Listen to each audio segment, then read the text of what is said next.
কোনো হলিউড সিনেমার চিত্রনাট্য নয়, একেবারে বাস্তব গল্প।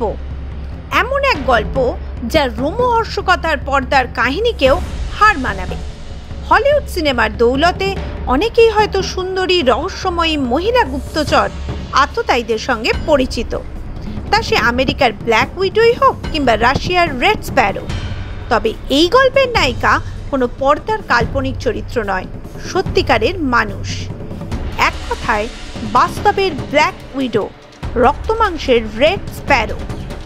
এই কাহিনীর কেন্দ্রীয় চরিত্র ইসরায়েলের গুপ্তচর সংস্থা মোসাদের এক উচ্চ শিক্ষিত ও প্রখর বুদ্ধিসম্পন্ন মহিলা গুপ্তচর, যিনি কিনা ইরানে ঢুকে ধর্ম বদলে দিনে দিনে বিশ্বাসযোগ্যতা বাড়িয়ে পৌঁছে গিয়েছিলেন সে দেশের শীর্ষকর্তাদের কাছে। সে পৌঁছে গিয়েছিলেন তাই নয়, রীতিমতো আস্থাভাজন হয়ে উঠেছিলেন। ধীরে ধীরে জোগাড় করেছিলেন গোপন তথ্য, পাঠিয়ে দিয়েছিলেন মোসাদকে। তারপর আচমকা একদিন উধাও। তার দেওয়া সেই তথ্যের ভিত্তিতেই যুদ্ধে ইরানকে পর্যুদস্ত করতে সক্ষম হয় ইসরায়েল। তন্ন তন্ন করে খুঁজেও এখন তার কোনো হদিশ পাচ্ছে না ইরান। কিভাবে সম্ভব হলো, জেনে নিন সেই রোমহর্ষক গল্প। প্রথমেই পরিচয় করে নেওয়া যাক এই রহস্যময়ী নারীর সঙ্গে, যাকে নিয়ে আজ কৌতূহলের শেষ নেই। মোসাদের এই গুপ্তচরের নাম ক্যাথরিন পেরেজ সাকদাম। আদতে ফ্রান্সের বাসিন্দা, উচ্চশিক্ষিত, অত্যন্ত বুদ্ধিমতী এবং বলা বাহুল্য প্রচণ্ড সাহসী।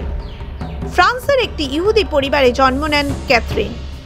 লন্ডন বিশ্ববিদ্যালয়ে মনোবিজ্ঞান পড়াশোনা করেন এবং তারপরে অর্থ ও জনসংযোগে স্নাতকোত্তর ডিগ্রি অর্জন করেন। লন্ডনে থাকাকালীন তিনি ইয়েমেনের এক সুন্নি মুসলিম ব্যক্তির প্রেমে পড়েন এবং তাকে বিয়ে করার জন্য ইসলাম ধর্ম গ্রহণ করেন। 2014 সালে এই বিবাহের সমাপ্তি ঘটে। এরপরই ক্যাথরিনের জীবনে এক বিশাল পরিবর্তন আসে। তার সঙ্গে যোগাযোগ করে মোসাদ। তাকে রাজি করানো হয় এজেন্ট হিসেবে কাজ করার জন্য। মুসলিমের সঙ্গে সংসার করায় ইসলামিক রীতিগুলো রপ্ত করেছিল ক্যাথরিন। ফলে মোসাদের খুব বেশি সময় লাগেনি ক্যাথরিনকে গড়ে তুলতে। মোসাদের থেকে প্রশিক্ষণ নিয়ে 2017 সালে সাংবাদিক, গবেষক ও চিন্তাবিদের পরিচয়ে ইরানে প্রবেশ করে ক্যাথরিন। তিনি নিজেকে এক মুসলিম নারী এবং একজন ইয়েমেনি পুরুষের স্ত্রী হিসেবে উপস্থাপন করতেন। ইরানে তিনি শিয়া ইসলাম গ্রহণ করেন এবং হিজাব পরতেন। ক্যাথরিন দাবি করেছিলেন যে তিনি কেবল ইসলাম সম্পর্কে কৌতূহলী, তাই তিনি শিয়া ইসলাম গ্রহণ করছেন। বিশ্বাস অর্জনের জন্য ইরানের সরকার এবং সেনার প্রতি আনুগত্য দেখাতে থাকেন তিনি। প্রথমে তাকে দেখা গিয়েছিল টিভির বিশেষজ্ঞ বিশ্লেষক হিসেবে।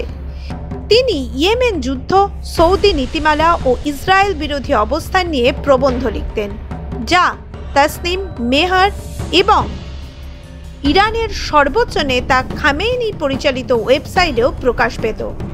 খামেনি.ir এ তাঁর লেখা 18টির বেশি প্রতিবেদন রয়েছে। সময়ের সঙ্গে সঙ্গে ইসলামিক রেভলিউশনারি গার্ড কোর বা IRGCর উচ্চপদস্থ কমান্ডারদের স্ত্রী ও পরিবারের সদস্যদের সঙ্গে বন্ধুত্ব গড়ে তোলেন তিনি।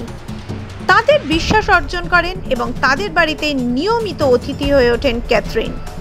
সেই সুযোগে শীর্ষ কর্মকর্তা এবং তাদের পরিবারের ঘনিষ্ঠ হতে থাকেন।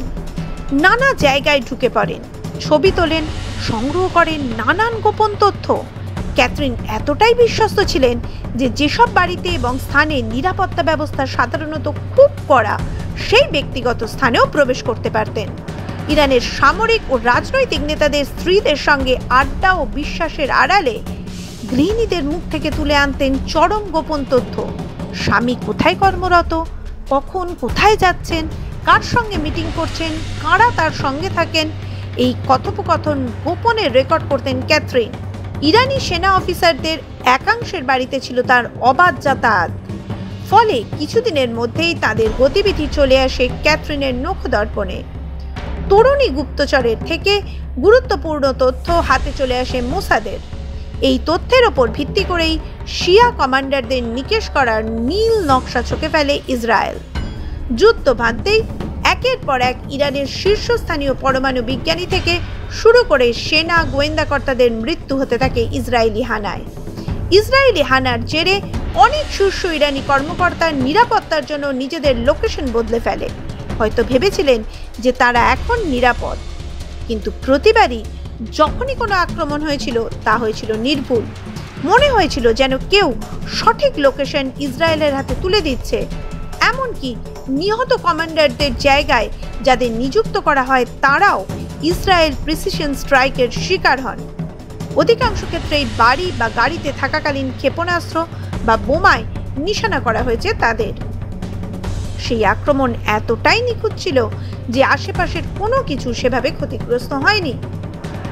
এরপরেই নড়ে চড়ে বসে ইরানের গোয়েন্দা সংস্থা ministry of intelligence of the Islamic Republic of Iran. বুঝতে অসুবিধা হয় না যে সর্ষের মধ্যেই লুকিয়ে রয়েছে ভূত। বিভিন্ন ছবি খতিয়ে দেখে ক্যাথরিনকে চিহ্নিত করা হয়, কিন্তু ততক্ষণে অনেক দেরি হয়ে গিয়েছে। ক্যাথরিন ততদিনে ভ্যানিশ। ক্যাথরিন সম্পূর্ণরূপে নিখোঁজ। ইরানের গোয়েন্দা সংস্থা তার পোস্টার এবং ছবি সারা দেশে ছড়িয়ে দিয়েছে, কিন্তু তার কোনো হদিশ মেলেনি। তন্ন তন্ন করে খুঁজেও এখনো পর্যন্ত তার নাগাল পায়নি ইরানের গুপ্তচররা। কারো মতে ক্যাথরিন তার পরিচয় পরিবর্তন করেছে এবং এখন অন্য দেশে বাস করছেন, কিন্তু কোথায় তিনি কেউ জানে না। তার কোনো চিহ্ন নেই, যেন হাওয়ায় মিশে গিয়েছেন ক্যাথরিন। শুধু রয়ে গিয়েছে ক্যাথরিন পেরেজ সাকদাম নামটা, ইসরায়েলি ইতিহাসের সবচেয়ে সাহসী গুপ্তচরদের একজন, যিনি ইরানকে হতবাক করেছেন এবং বিশ্বকেও অবাক করেছেন। মাধ্যম ব্যুরো রিপোর্ট।